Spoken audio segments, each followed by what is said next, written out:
Assalamualaikum warahmatullahi wabarakatuh. Salam sejahtera untuk kita semua. Perkenalkan, nama saya Astia. Di sini saya sebagai moderator dan di samping saya. Perkenalkan, nama saya Muhammad Ilham Nurkolis. Saya sebagai notulen pada debat kali ini. Terima kasih atas kehadiran dari tim afirmasi, tim oposisi, dan tim netral. Debat kali ini kita akan mengangkat mosi penerapan sistem zonasi pada penerimaan peserta didik baru. Baiklah, saya akan membacakan susunan acara debat kali ini. Yang pertama, pembukaan. Yang kedua, perkenalan dari masing-masing tim. Yang ketiga, acara inti. Acara inti terbagi menjadi 3 sesi. Sesi pertama yaitu masing-masing tim memberikan pendapat terkait mosi. Sesi kedua yaitu perdebatan mosi. Sesi ketiga yaitu masing-masing tim memberikan kesimpulan. Acara yang keempat, pembacaan kesimpulan oleh notulen. Dan yang terakhir, penutupan. Baiklah, debat kali ini mari kita buka bersama dengan membaca basmalah. Bismillahirrahmanirrahim. Selanjutnya saya akan mempersilahkan masing-masing tim untuk memperkenalkan diri. Dimulai dari tim afirmasi. Assalamualaikum warahmatullahi wabarakatuh. Terima kasih untuk kepada moderator yang telah memberikan kesempatan pada tim kami untuk memperkenalkan diri. Perkenalkan, nama saya Muhammad Apriliadi. Di sini saya sebagai juru bicara tim afirmasi dan di sebelah saya. Perkenalkan, saya Karsita Rahayuningsi dari tim afirmasi. Sekian dari kami. Terima kasih. Selanjutnya dari tim oposisi. Assalamualaikum warahmatullahi wabarakatuh. Terima kasih kepada moderator yang telah memberikan kesempatan kepada kami untuk memperkenalkan diri. Saya sebagai juru bicara tim oposisi. Nama saya Muhammad Aksar Febriansyah dan di sebelah saya. Perkenalkan, nama saya Mia Berliansari dari tim oposisi. Sekian dari kami. Terima kasih. Dari tim netral, saya persilakan. Assalamualaikum warahmatullahi wabarakatuh. Terima kasih kepada moderator yang telah memberikan waktu kepada kami untuk perkenalan. Nama saya Ilmu Arif sebagai juru bicara tim netral dan di sebelah saya. Perkenalkan, nama saya Meliana dari tim netral. Perkenalkan, nama saya Diki Hermawan dari tim netral. Terima kasih. Terima kasih kepada masing-masing tim yang telah memperkenalkan diri.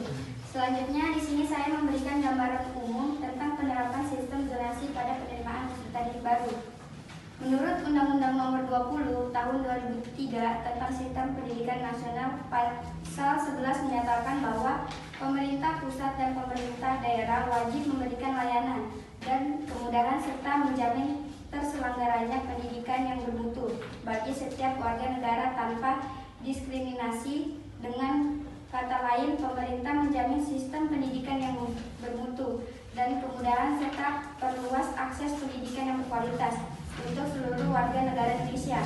Salah satu cara yang dilakukan oleh Kementerian Pendidikan dan Kebudayaan atau Kemendikbud untuk mewujudkan hal tersebut adalah dengan membuat sistem zonasi pendidikan. Sistem zonasi pendidikan adalah salah satu strategi percepatan dan pemerataan pendidikan yang berkualitas. Sistem zonasi pendidikan mengutamakan kedekatan dan jarak antara domisili calon peserta didik dengan satuan pendidikan dan buat prestasi akademik. Calon peserta didik yang rumahnya lebih dekat dengan satuan pendidikan harus diprioritaskan untuk diterima. Penerapan zonasi pendidikan ditentukan oleh pemerintah daerah dari hasil kesepakatan antara Dinas Pendidikan dengan musyawarah kerja kepala sekolah. Saya persilahkan kepada masing-masing tim untuk memberikan pendapatnya terkait mosi penerapan sistem zonasi pada penerimaan peserta didik baru selama 2 menit. Dimulai dari tim afirmasi, saya persilahkan. Bismillahirrahmanirrahim. Di sini saya akan memberikan pendapat terkait mosi penerapan sistem zonasi pada penerimaan peserta didik baru. Menurut saya, dengan adanya sistem zonasi ini akan memberikan akses dan keadilan terhadap pendidikan bagi semua masyarakat dan mempercepat pemerataan kualitas pendidikan di Indonesia. Peserta didik yang berasal dari kurang mampu tidak perlu memikirkan biaya transportasi jika ia bersekolah di sekolah yang dekat dengan rumahnya. Di sini pemerintah juga berupaya agar tidak ada lagi sekolah favorit dan non favorit. Sekian, terima kasih.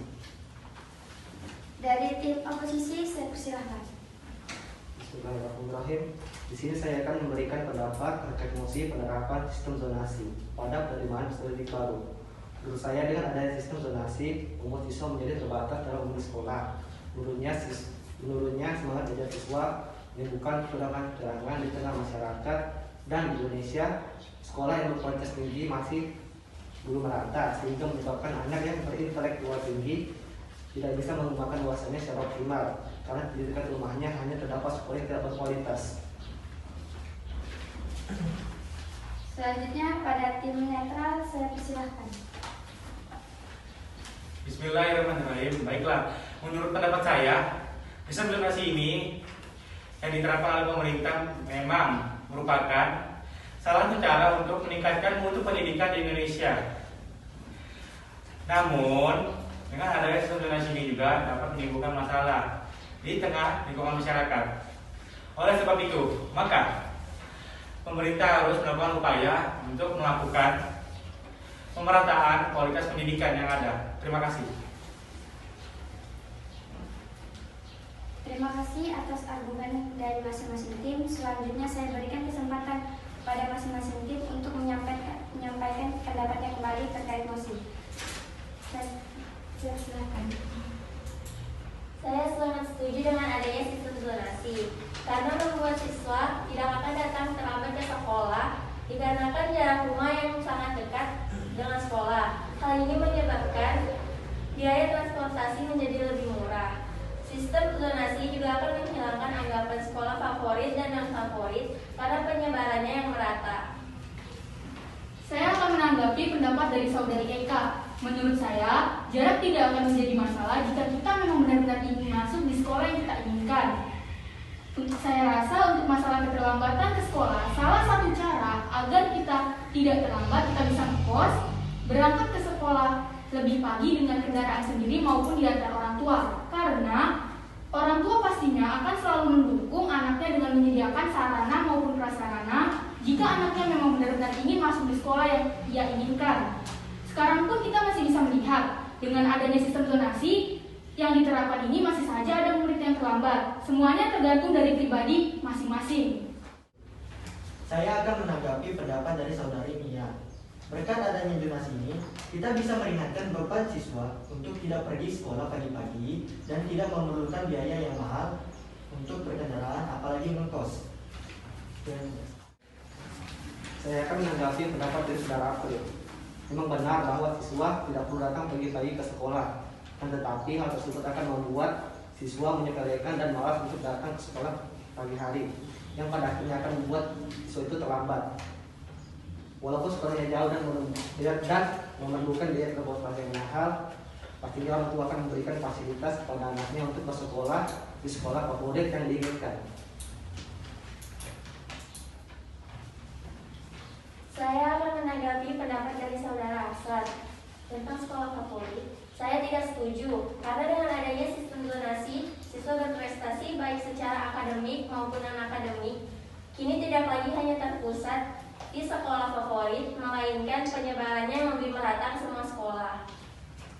Saya akan menanggapi pendapat dari saudari Eka. Saya tetap tidak setuju dengan adanya sistem zonasi, apalagi terkait dengan adanya pemerataan siswa. Kita bisa lihat, sebelum adanya sistem zonasi diberlakukan, pemerataan siswa pun tidak ada masalah. Justru dengan adanya penerapan sistem zonasi timbul masalah baru, seperti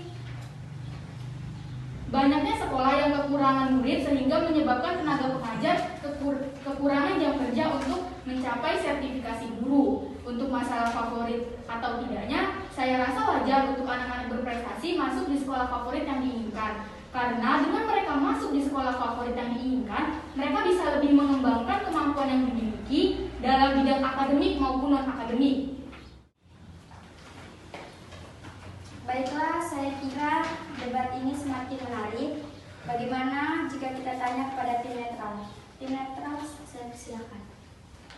Menurut saya, dari pendapat kedua belah pihak memang benar adanya sisi positif dan sisi negatif. Contohnya pada tim afirmasi memiliki sisi positif, yaitu siswa-siswi tidak akan datang terlambat lagi ke sekolah dikarenakan jarak antara sekolah dan rumah tidak terlalu jauh, serta tidak ada lagi perbedaan antara sekolah favorit dan non favorit dikarenakan penyebaran yang merata.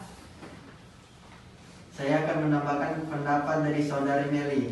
Dengan adanya sistem ini, juga siswa yang berbakat di akademik maupun non-akademik tidak lagi terpusat hanya di sekolah favorit atau sekolah tertentu. Sedangkan sisi negatif dari sistem zonasi yaitu pasti terdapat siswa maupun siswi yang harus masuk sekolah swasta dikarenakan kala jarak antara rumah dan sekolah, serta siswa berbakat akademik maupun non-akademik tidak akan diterima semua di sekolah yang mereka inginkan dikarenakan adanya pembatasan kapasitas siswa dan siswi yang diterima di jalur prestasi, serta juga dapat menyebabkan terjadinya tenaga pengajar, kekurangan jam kerja untuk mencapai sertifikasi guru. Oleh sebab itu, pemerintah berupaya untuk melakukan pemerataan kualitas pendidikan dan tenaga pengajar.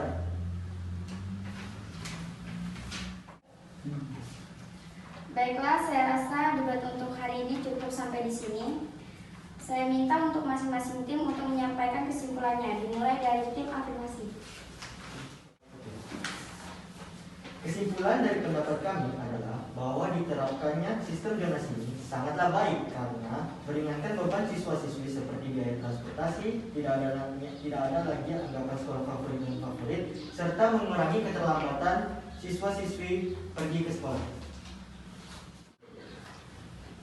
Selanjutnya dari tim oposisi, saya persilahkan. Kesimpulan dari tim kami adalah sistem zonasi yang diterapkan di Indonesia masih kurang baik karena membuat siswa menjadi terbatas dalam memilih sekolah, menurunkan semangat belajar siswa, dan menimbulkan masalah baru seperti terjadinya kekurangan murid di beberapa sekolah yang menyebabkan tenaga pengajar kekurangan jam kerja untuk mencapai sertifikasi guru. Sekian dari kami, terima kasih. Selanjutnya dari tim netral, saya persilahkan. Jadi kesimpulannya dari diterapkan sistem zonasi ini memiliki sisi positif dan sisi negatif. Agar sisi negatif sistem tersebut dapat diselesaikan, pemerintah harus bisa membantu siswa maupun siswi yang ada masalah ekonomi dan harus memasuki sekolah swasta dikarenakan kalah jarak antara rumah dan sekolah. Pemerintah harus melakukan cara berupa mengeluarkan dana atau beasiswa. Terima kasih atas kesimpulan dari masing-masing tim. Selanjutnya saya akan memberikan kesempatan kepada saudara Ilham untuk membacakan kesimpulan akhir dari debat kita kali ini.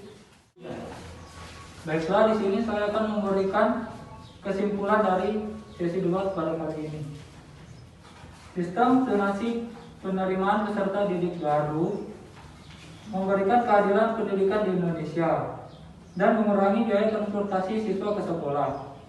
Tapi sistem zonasi ini juga akan membuat terbatasnya siswa memilih sekolah, menurunkan semangat siswa, menimbulkan kecurangan-kecurangan baru di masyarakat, dan di Indonesia belum meratanya siswa sekolah yang berkualitas.